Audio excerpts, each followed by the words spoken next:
Russian President Vladimir Putin said on Thursday that Russia appreciated efforts by Europe to save the Iran nuclear deal despite the withdrawal of the United States and warned of lamentable consequences if it was not preserved. Putin made the comment in a news conference with French President Emmanuel Macron, offering some support for the French leader's plan for negotiating a broader agreement with Tehran to cover Iran's ballistics program and its activities in the Middle East. Macron met Putin seeking to win concessions on Syria, Iran and Ukraine after returning largely empty-handed from a state visit to the United States. "Certainly we can discuss Iran's ballistic missiles. We can discuss Iran's policies in the Middle East and its nuclear activities after 2025, Putin said. But we cannot make preserving the Iranian nuclear deal dependent on these three parameters because if we do, it means that we too are withdrawing from the accord because the deal that exists foresees no additional conditions."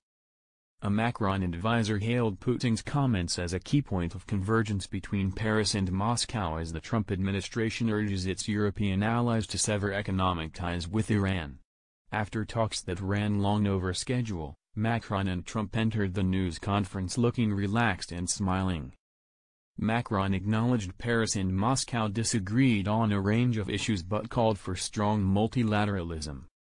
Earlier, it was announced French energy major Total would buy a 10% stake in a Russian Arctic gas project, showing the Kremlin's ability to find foreign partners despite Western sanctions. "I hope Russia understands France is a credible and trustworthy European partner," Macron said. As Macron spoke at length, Putin's eyes frequently drifted towards the ceiling, his brow slightly furrowed. There were few signs Macron succeeded in shifting Putin's stance over Syria, where Russian and Iranian military support for President Bashar al-Assad over the past 3 years has allowed Assad to crush the rebel threat to topple him.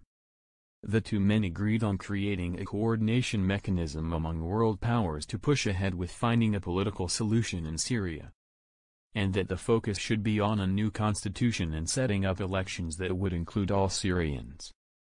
"We need to be talking about the situation after the war. The key is to build a stable Syria," Macron said. But he won no clear backing from his Russian counterpart for an international body that would attribute responsibility for chemical weapons attacks.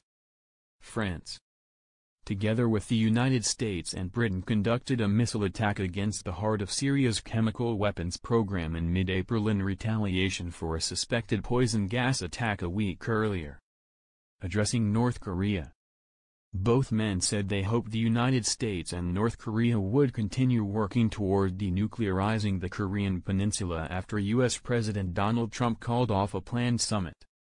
Macron said he hoped Trump's move was just a glitch in a process that should be continued.